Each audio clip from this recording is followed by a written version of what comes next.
मैं coming sir? Yes please come. Good afternoon ma'am. Good afternoon sir. बैठिए।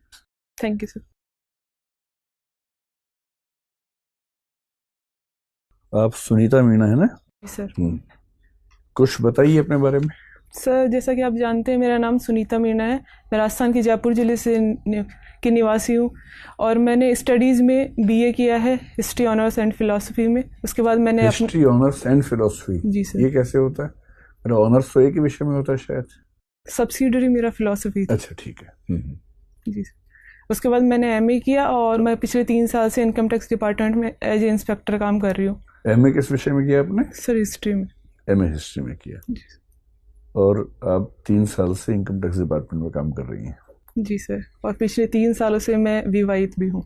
अच्छा अच्छा। आपके हस्बैंड भी सर्विस में ही है किसी? जी सर। वो क्या करते हैं? वो भी इनकम टैक्स इंस्पेक्टर है। सेम सर्विस में आप जी लोग हैं।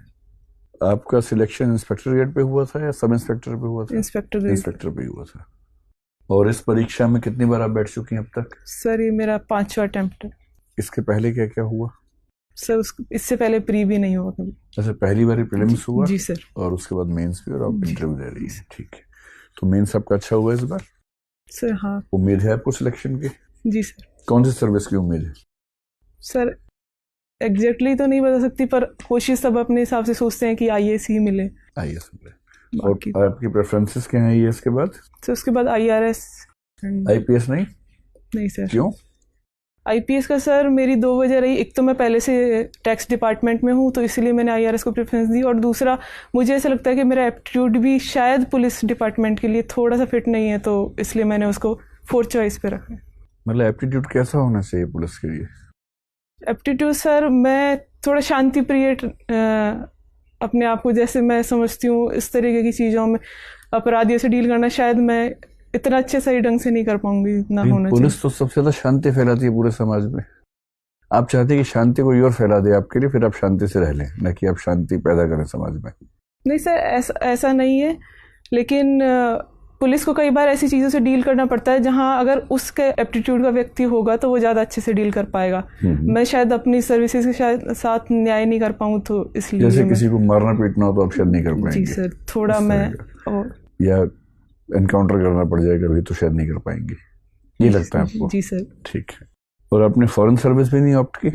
मैं जिस बैकग्राउंड से आती हूँ वहाँ फैमिली को एडजस्ट करना मुश्किल होता मेरे लिए फॉरेन सर्विसेज में, इसलिए मैंने ऑप्ट नहीं किया। अच्छा, फैमिली का मतलब आप अपने हस्बैंड की बात कर रही हैं? हस्बैंड, मेरी सास, और वो मतलब सास शुरू से गांव में रही है। वो जयपुर आने तक में भी उनको थोड़ी हिचकिचाहट होती है, तो बाहर मेरे साथ जाना। और फिर मेरे हस्बैंड अकेले उनके संतान है, तो मैं समझती हूँ। मान लीजिए आप आईएएस बन गई, आईआरएस बन गई, आपके हस्बैंड तो इंस्पेक्टर हैं, तो ऐसा तो नहीं कि इससे आपका वैवाहिक जीवन खराब हो जाएगा?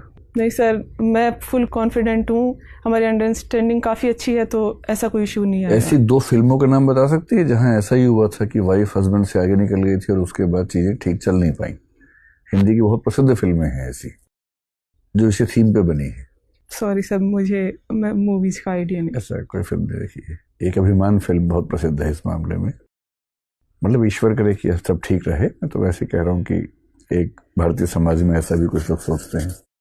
आप मुझे ये बताएं कि आप महारानी कॉलेज से पढ़ी। जी सर। डेमोक्रेसी के समय में किसी कॉलेज का नाम महारानी कॉलेज होना या महाराजा कॉलेज होना बहुत शर्मनाक बात नहीं लगती आपको? बोले इसमें आपकी जिम्मेदारी नहीं, मैं वैसे आपसे पूछ रहा हूँ। सर जिस जमाने में कॉलेज बनी थी उस टाइम के हिसाब से तो चीज़ें ठीक थी, पर नाम बहुत ज़्यादा मैटर नहीं करता। जब हम कॉलेज में क्या पढ़ा रहे हैं, किस तरह का हम लोगों का डेवलपमेंट कर रहे हैं, उससे ज़्यादा मैटर करता है। मैं सोचती हूँ नाम बहुत ज़्यादा मायने नहीं रखता। नहीं, बहुत ज़्यादा मायने नहीं रखता, मैं समझ गया, लेकिन फिर भी लोकतंत्र है, और अब तो लोकतंत्र को भी 70 साल के आसपास हो ही गए हैं हमारे। क्या उचित नहीं हुआ कि नाम बदल दें हम? महारानी की जगह चाहे तो मुख्यमंत्री कॉलेज कर दीजिए, प्रधानमंत्री कॉलेज कर दीजिए, अगर ऐसे ही नाम रखना है डेजिग्नेशन पे ही, नहीं तो कुछ और नाम। सर महारानी, मैं सोचती हूँ कि स्टेटस नहीं है। लड़कियाँ जब जिस कॉलेज में पढ़ रही है वो अपने आप को महारानी समझ सकती हैं। ऐसा कोई स्पेसिफिक हम नहीं कह सकते कि भाई किसी महारानी के नाम पर नहीं है, तो वो अपने आप में मुझे नहीं लगता कोई बड़ा इशू है। नाम ठीक है, कोई दिक्कत नहीं है, महाराजा महारानी दोनों ठीक है। जी सर। ऐसे ही अलीगढ़ मुस्लिम विश्वविद्यालय और बनारस हिंदू विश्वविद्यालय, ये भी ठीक ही होगा, क्योंकि नाम में क्या रखा है? जिससे मैं जहाँ तक समझती हूँ नाम बहुत ज़्यादा मैटर नहीं करता है। ठीक बात है, लेकिन उस वजह से फिर हमने ऐसा क्यों किया कि कई अंग्रेजों के नाम पर जो भवन थे, सड़कें थी, उनका नाम चेंज कर दिया आज़ादी के बाद? ऐसा करना ठीक था? सर मैं अभी जैसा अपने देश में देखा गया, जैसे कई स्टेट्स में ये चल रहा था कि नाम बदलने का, मैं उसके भी बहुत ज़्यादा पक्षधर नहीं हूँ, क्योंकि चीज़ें एक हमें जो विरासत में मिली हैं उनका भी सम्मान किया जाना चाहिए। पर अंग्रेज़ों के साथ ये थोड़ा हम इस इशू को जोड़ सकते हैं कि अंग्रेज़ों ने हमारा इतना शोषण किया, इतनी सारी चीज़ें हुई, तो उसके बाद अगर जनता की राय है और इस तरीके से बदलाव चाहते हैं तो वो किया जाना चाहिए। सीसीडी के मालिक ने आत्महत्या कर ली ये कह के कि इनकम टैक्स डिपार्टमेंट ने बहुत परेशान किया उसको। इसको लेकर इनकम टैक्स डिपार्टमेंट के अंदर कोई आत्म मूल्यांकन का भाव पैदा हुआ या अभी भी स्थितियां वैसी ही हैं? सर इनकम टैक्स डिपार्टमेंट में काफ़ी चेंजेस किए जा रहे हैं। अब जैसे हम फेसलेस असेसमेंट, फेसलेस अपील्स, तो चीज़ें अपने आप उससे धीरे धीरे सुधरेंगी, क्योंकि जब हम आमने सामने बातचीत करते हैं और जब हम टेक्नोलॉजी के थ्रू बात करते हैं तो स्कोप बहुत कम हो जाता है तो भ्रष्टाचार के लिए। आईटी डिपार्टमेंट काफ़ी अच्छे से कर रहा है, कहना चाह रही हैं। आप असेसमेंट में हैं या अभी इन्फोर्समेंट में हैं? सर मैं अभी एग्जाम्शन में पोस्टेड हूँ, तो अच्छा। वहाँ मैं अपील्स का काम देख रही हूँ। अपील से काम देख रही हैं, ठीक है सर। सुनीता, आप कह रहे हैं कि नाम में कुछ नहीं रखा, बताइए आपके नाम में क्या है, क्या अर्थ है इस नाम का? सर इसका अर्थ है कि अच्छी नीति वाला व्यक्ति, सुनीता। तो क्या असर लगता है, क्या कोई असर है आपकी चेतना पर इस नाम का? सर मैं जहाँ तक समझती हूँ, मैं अपना 100% देने की कोशिश करती हूँ कि अपने नाम को मैं सही सिद्ध कर सकूँ, मूल्यों के हिसाब से चलने की और अपने उसूलों पर चलने की मैं पूरी कोशिश करती हूँ। तो मतलब नाम का असर होता है? सर नाम का असर ये हम कह सकते हैं कि हम नाम को चरितार्थ करने की कोशिश कर रहे हैं, पर कई केस में ऐसा होता है कि नाम किसी का कुछ और है और वो वैसा बिल्कुल भी नहीं है। अच्छा, कई केसेस ऐसे आपने भी एक प्रमाण पत्र में ऐसा दावा किया है कि आप राजस्थान की साधारणतः निवासी हैं, ऑर्डिनरी रेजिडेंट हैं। क्या बता सकते हैं कि भारत के किस कानून के तहत निवासी की परिभाषा तय की जाती है? सर निवासी की परिभाषा नागरिकता अधिनियम 1955 के तहत। अच्छा, और अभी जो नागरिकता अधिनियम में संशोधन पारित हुआ है, जी सर, इससे सिर्फ नागरिक की परिभाषा बदलेगी या निवासी की परिभाषा भी बदलेगी? सर उसमें हम नागरिकता देने की ही बात कर रहे हैं। ठीक है। इतिहास पढ़ते समय मैं गौर कर रहा था, आपने मध्यकालीन इतिहास में ज़्यादा अध्ययन किया है। जी सर। मध्यकालीन इतिहास के आर्थिक और सांस्कृतिक पहलू पे आपने अलग से अध्ययन किया है, क्या खासियत थी, थोड़ा संक्षेप में बताएं। सर मध्यकाल में हम जहाँ तक सांस्कृतिक पहलू को देखते हैं, हम देखते हैं कि जब हमारा प्राचीन युग चल रहा था, स्त्रियों की स्थिति काफ़ी ठीक थी और दास प्रथा भी उस स्तर पर नहीं थी। पर जैसे हम मध्यकाल में आते हैं, हम वंचित वर्गों की स्थिति में काफ़ी गिरावट देखने को मिलती है। आर्थिक स्तर पर मुस्लिम शासकों ने काफ़ी काम किया, कई नई नई योजनाएं भी उन्होंने लागू की, जैसे मोहम्मद बिन तुगलक ने कई सारे प्रयास किए, तो कुछ सुधार भी देखने को मिलते हैं आर्थिक स्तर पर। फिरोज शाह तुगलक की औद्योगिकरण में क्या भूमिका थी? मध्यकाल में भारत में उद्योग का काफ़ी विकास हुआ, अंग्रेजों ने आके उसको बर्बाद कर दिया, जिसको डी इंडस्ट्रियलाइजेशन कहते हैं। तो तुगलक की क्या भूमिका थी औद्योगिक प्रगति में? सर उसने नए नए उद्योगों को प्रोत्साहन दिया, उसने कई नहरें बनवाई। कौन कौन से उद्योग का प्रोत्साहन दिया फिरोज शाह तुगलक ने? सॉरी सर, अच्छा, वो ध्यान नहीं है आपको। स्कूल स्तर पर एक गार्गी पुरस्कार मिला था, ये गार्गी कौन है?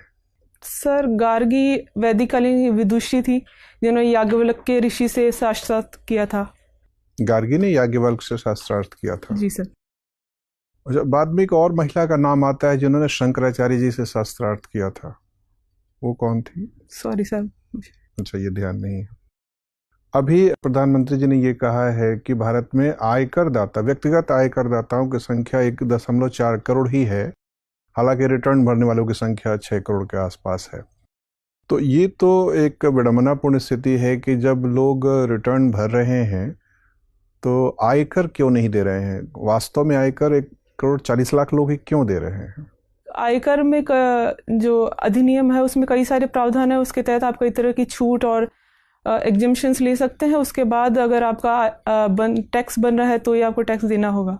तो ये इस वर्ष जो बजट में नया प्रस्ताव आया है आयकर को लेकर, क्या असर पड़ सकता है? क्या अगले साल आयकर दाताओं की वास्तविक संख्या बढ़ जाएगी बहुत? सर, जिस तरह से सरकार प्रयास कर रही है टैक्स स्लैब को काफ़ी सुधार करने की, लिटिगेशन कानून में जिस तरह की उलझनें होती है उनको कम करने की, जैसे बहुत सारे डिडक्शन सब हटा दिए गए, रेट कम कर दी गई है, उस पर आप टैक्स पे कीजिए, तो शायद चीज़ें आप जयपुर के एग्जाम्पशन शाखा में ही काम कर रही हैं।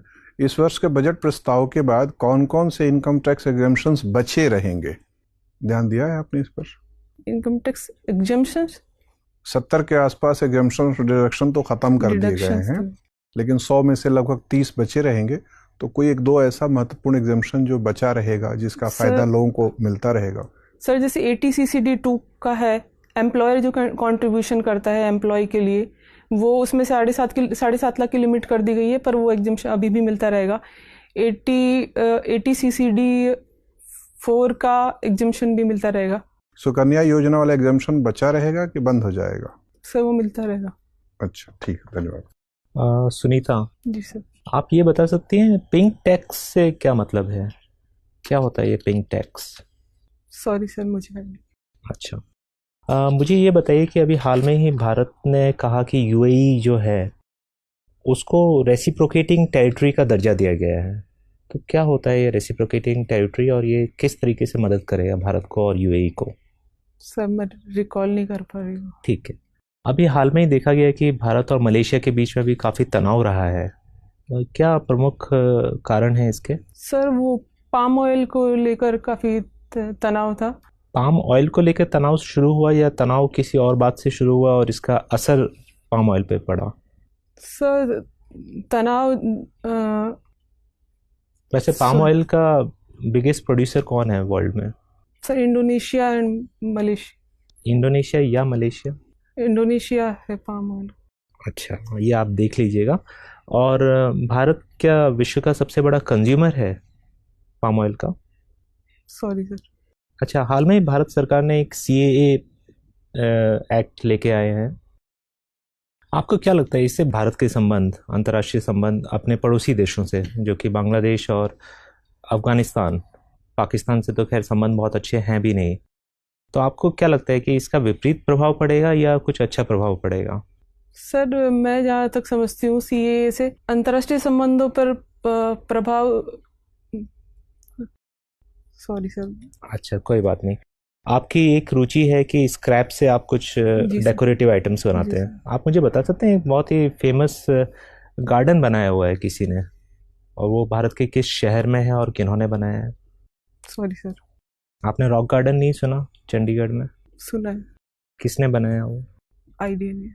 अच्छा, मेरा आखिरी सवाल आपसे ये है कि अभी हाल में सुप्रीम कोर्ट ने एक जजमेंट दिया है कि प्रमोशन में रिजर्वेशन राइट नहीं है, आपका इस पे क्या विचार है? सर, मेरा इस संबंध में विचार यह है कि रिजर्वेशन हम इसलिए देते हैं कि जो उनके साथ भेदभाव हुआ है सामाजिक और शैक्षणिक स्तर पर, ऐतिहासिक रूप से जो भेदभाव हुआ है उसको हम दूर कर सके, मगर जॉब में आने के बाद अगर उसको वो सुविधाएं मिल गई है तो प्रमोशन में आरक्षण। लेकिन आपको नहीं लगता कि जॉब में भी लगातार डिस्क्रिमिनेशन या मतलब भेदभाव बना रहता है, लोगों के अलग अलग कम्युनिटीज़ के अपने अपने लॉबीज बन जाती हैं? सर, जैसे कि M नागराजन केस में सुप्रीम कोर्ट का जो डिसीजन था कि हम उन 3 जो उन्होंने पॉइंट बताए थे कि उनका प्रतिनिधित्व कम नहीं होना चाहिए और एफिशिएंसी पर प्रभाव नहीं पड़ना चाहिए, और तो आपको क्या लगता है सुप्रीम कोर्ट सही है या इस पे पुनर्विचार की ज़रूरत है? सर, मैं जहाँ तक समझती हूँ सुप्रीम कोर्ट का डिसीजन सही है कि रिजर्वेशन, प्रमोशन में रिजर्वेशन नहीं होना चाहिए। ठीक है। सुनीता जी मैम, आप सुप्रीम कोर्ट के बारे में बात कर रही थी। सुप्रीम कोर्ट ने कुछ समय पहले ही लगातार राज्य सरकारों को बोला है कि अरावली में जो अवैध खनन हो रहा है उसको किसी भी तरीके से रोका जाए, लेकिन सरकारें कोई ठोस कदम नहीं उठा रही हैं इस तरफ और लगातार ये जो खनन की प्रक्रिया है वो बढ़ती जा रही है। आपको क्या लगता है कि क्यों सरकारें इस बारे में चिंतित नहीं हैं कि अरावली अगर पूरी तरह नष्ट हो जाए तो